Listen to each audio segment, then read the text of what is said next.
The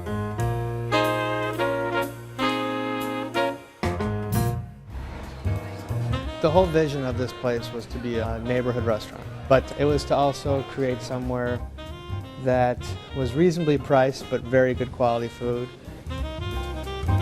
The food is just very American home style. You change with the seasons. A lot of regulars.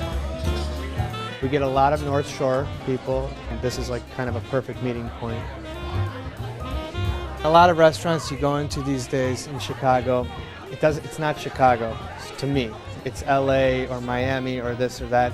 And that's great, you know, they can do that. But for me, being a Chicagoan, most of the time you live or are here, it's cold.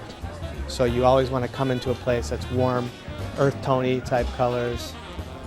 We try to be non-pretentious and give the diner whatever we can within our power. And hopefully they'll have a good time and come back.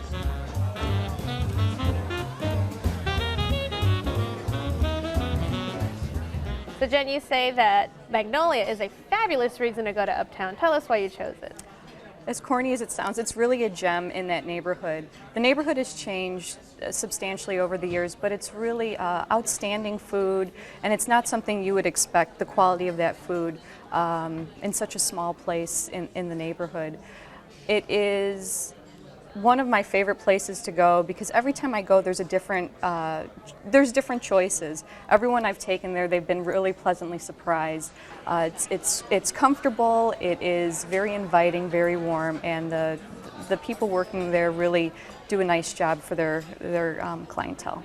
I thought it was a really quaint, inviting restaurant. We went on a Friday night. It was packed, bustling with people who obviously are regulars.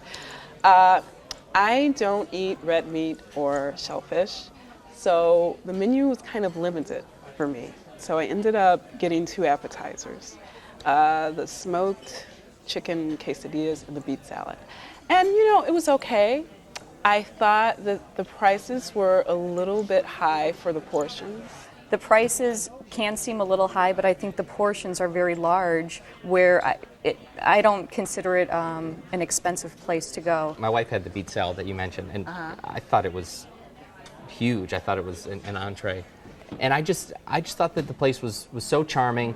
There's something great about like ordering a martini and then seeing your waitress walk 10 feet away and you can hear her shake it. You know, the place is very intimate, and I felt that there was a lot of flavor in all the dishes, and I thought it was a great place to go. I started with a martini that I've been thinking about ever since. It's a black cherry martini. It's black cherry vodka poured over 3 cherries that have soaked in brandy for like a month. I had the chocolate martini, which I was promised by the waiter that it tastes just like chocolate milk. It did not. It was not chocolatey enough for me. You know, again, it was just okay. So Jen, the restaurant's described as sort of an American cafe, American food. How would you describe the food? I think a lot of the entrees might be like American food. When I was there, I had a bone-in ribeye with horseradish sauce, and once I heard horseradish, I'm like, okay, this is what I'm ordering. And with a Parmesan mac and cheese. But a lot of the appetizers, and I think some of the salads too, they have a different kind of flavor, sometimes Asian, actually lots of times an Asian type. And I had a lot of Southwest flavors, sweet corn, and then I had mahi-mahi with a poblano pepper that was stuffed with shrimp, and then had a crab cake, which was huge. It looked like a double cheeseburger. It was so large and had tons of flavor. So Rosalind, if they had perhaps selections that were, you know, better suited to what you were looking for, do you think your experience might have been different? You know, I'm not so sure because, like I said, I think the atmosphere is wonderful. I think the food was okay, even if they had more of a selection. Because my friend had a pasta dish with the Italian sausage, and she again said it was okay. I thought the service was excellent. Our server was very detailed. I didn't even say that I had to have dessert. He heard me tell my friend, you know I have to have dessert, and he appears with the dessert menu. Mentioning dessert, we did have dessert also, a chocolate chip brioche bread pudding that was good stuff. I had the banana split. Did you? PJ, the size of the restaurant would lend one to think that it's a bit Yeah. romantic. Would you say Yeah. it's romantic? Is it casual? A little bit of both? Like, A little bit of both. I mean, there's nothing stuffy or pretentious about this place at all.